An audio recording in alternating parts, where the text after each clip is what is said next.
कभी सोचा है कि एक लड़का जो गुजरात के एक बहुत ही साधारण से परिवार में पला बढ़ा, जिसके पिता एक मामूली कपड़ा व्यापारी थे, वो आज दुनिया के सबसे बड़े इंफ्रास्ट्रक्चर साम्राज्यों में से एक का मालिक कैसे बन गया?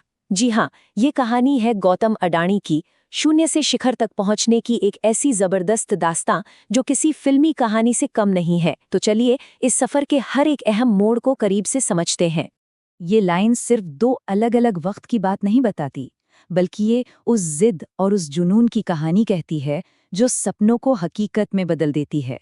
असल में यही वो आग थी जिसने गौतम अडानी को हमेशा आगे बढ़ाया, और सच कहूं तो यही उनकी कहानी का सबसे दिलचस्प पहलू भी है। तो सबसे बड़ा सवाल यही है, आखिर ये सब हुआ कैसे? वो कौन से फैसले थे, कौन से मौके थे, और हाँ, कौन सी वो मुश्किलें थीं जिन्होंने एक आम से लड़के को अरबपति गौतम अडानी बना दिया? चलिए एक एक करके इन सभी परतों को खोलते हैं और इस कहानी की तह तक पहुंचते हैं। देखिए, हर बड़ी मंजिल का सफर हमेशा एक छोटे से कदम से ही शुरू होता है, और अडानी के मामले में तो ये शुरुआत वाकई बेहद साधारण थी। उनकी जड़ों को समझना बहुत जरूरी है, क्योंकि तभी हम उनके आसमान छूने के हौसले को ठीक से समझ पाएंगे। उनका बचपन ना गुजरात के बनासकंठा के एक छोटे से गांव की गलियों में बीता। परिवार में 7 भाई बहन थे और घर चलाने का जरिया पिता की एक छोटी सी कपड़े की दुकान थी। मतलब यहाँ विरासत में कोई दौलत नहीं मिली, मिली तो सिर्फ बड़े सपने देखने की आजादी। और यहीं पर उनकी सोच की पहली झलक हमें मिलती है। उन्हें शायद ये एहसास हो गया था कि जो वो हासिल करना चाहते हैं उसका रास्ता इन किताबों और क्लासरूम से होकर नहीं जाता। इसलिए उन्होंने एक ऐसा फैसला लिया जो उस समय किसी के लिए भी बहुत बहुत बड़ा जोखिम होता। उन्होंने कॉलेज बीच में ही छोड़ दिया। सोचिए, सिर्फ 16 साल की उम्र, जेब में बस कुछ 100 रुपए और आंखों में पूरी दुनिया जीतने का एक सपना। इसी जज्बे के साथ वो अकेले सपनों के शहर मुंबई के लिए निकल पड़े। ये सिर्फ एक शहर बदलना नहीं था, ये अपनी किस्मत को अपने हाथों से लिखने की पहली कोशिश थी। मुंबई, ये शहर उनके लिए सिर्फ एक शहर नहीं, बल्कि वो यूनिवर्सिटी साबित हुई, जहां अडानी ने कारोबार के वो सबक सीखे जो किसी भी किताब में नहीं मिलते। कहा जा सकता है कि यहीं उनके विशाल साम्राज्य की पहली ईंट रखी गई। जरा कल्पना कीजिए, एक लड़का जो हीरो की चमक दमक के बीच बैठकर उन्हें छांटने का काम कर रहा है। महिंद्रा ब्रदर्स में काम करते हुए उन्होंने सिर्फ हीरो को नहीं, बल्कि व्यापार के हर पहलू को बारीकी से परखा। मार्केट का ट्रेंड कैसे बदलता है, सप्लाई और डिमांड का खेल असल में होता क्या है, ये सब उन्होंने बिल्कुल जमीनी स्तर पर सीखा। लगभग 3 साल की इस कड़ी ट्रेनिंग के बाद वो अपना रास्ता बनाने के लिए पूरी तरह तैयार थे।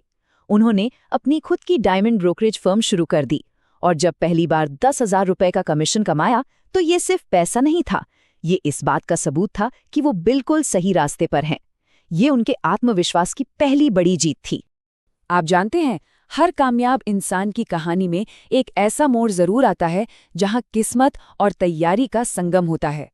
अडानी के लिए वो मोड़ तब आया जब भारत खुद एक नई करवट ले रहा था। देश की अर्थव्यवस्था बदल रही थी, और एक नौजवान उद्यमी उस बदलाव की लहर पर सवार होने के लिए एकदम तैयार था।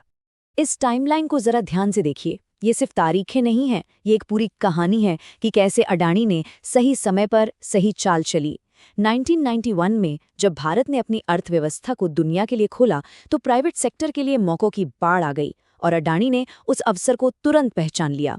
उन्होंने अपनी कंपनी को स्टॉक मार्केट में लिस्ट किया, और फिर 1995 में वो बड़ा दाव खेला जिसने सब कुछ बदल कर रख दिया। मुंद्रा पोर्ट ये सिर्फ एक बंदरगाह का ठेका नहीं था, ये एक विजन था।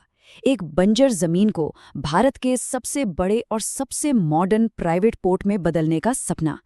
असल में यही वो नींव का पत्थर था जिस पर आज अडानी का पूरा इंफ्रास्ट्रक्चर साम्राज्य खड़ा है। मुंद्रा पोर्ट की सफलता ने वो आग जलाई जो आज तक नहीं बुझी है। इसके बाद तो अडानी ग्रुप ने जैसे एक रॉकेट की रफ्तार से उड़ान भरी, और एक के बाद एक उन सभी सेक्टर्स में अपनी मौजूदगी दर्ज कराई जो भारत के भविष्य के लिए बेहद अहम थे। अगर आप देखें तो उनका हर एक कदम एक बड़ी स्ट्रैटेजी का हिस्सा था। बंदरगाहों से सामान लाने ले जाने के लिए लॉजिस्टिक्स, इंडस्ट्रीज को चलाने के लिए बिजली, लोगों के आने जाने के लिए हवाई अड्डे, और घर घर तक पहुंचने के लिए खाद्य तेल। मतलब उन्होंने देश के विकास की नब्ज को पकड़ा और अपने कारोबार को उसी के साथ बड़ी समझदारी से जोड़ दिया। ये तस्वीर उनके साम्राज्य के डीएनए को दिखाती है। इंफ्रास्ट्रक्चर, एनर्जी और लॉजिस्टिक्स, ये 3 वो महाशक्तियां हैं जो एक दूसरे को ताकत देती हैं।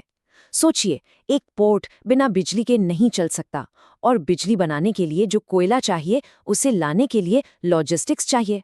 ये एक ऐसा इकोसिस्टम है जहां हर एक हिस्सा दूसरे को मजबूत बनाता है। लेकिन कहानी सिर्फ बिजनेस की चुनौतियों की नहीं है। गौतम अडानी की निजी जिंदगी में भी ऐसे पल आए जब उनका सामना सीधे मौत से हुआ। इन घटनाओं ने उनके धैर्य और उनके साहस की असली परीक्षा ली। 1998 का वो दिन कोई आम दिन नहीं था। उन्हें और उनके एक साथी को बंदूक की नोक पर फिरौती के लिए अगवा कर लिया गया। हर पल मौत का साया उनके सर पर मंडरा रहा था। ये एक ऐसा खौफनाक अनुभव था जो किसी को भी पूरी तरह से तोड़ सकता है। लेकिन कहते हैं ना, इस घटना ने उन्हें और भी मजबूत बना दिया। और फिर आया 26/11 का वो काला दिन, जब मुंबई पर आतंकी हमला हुआ।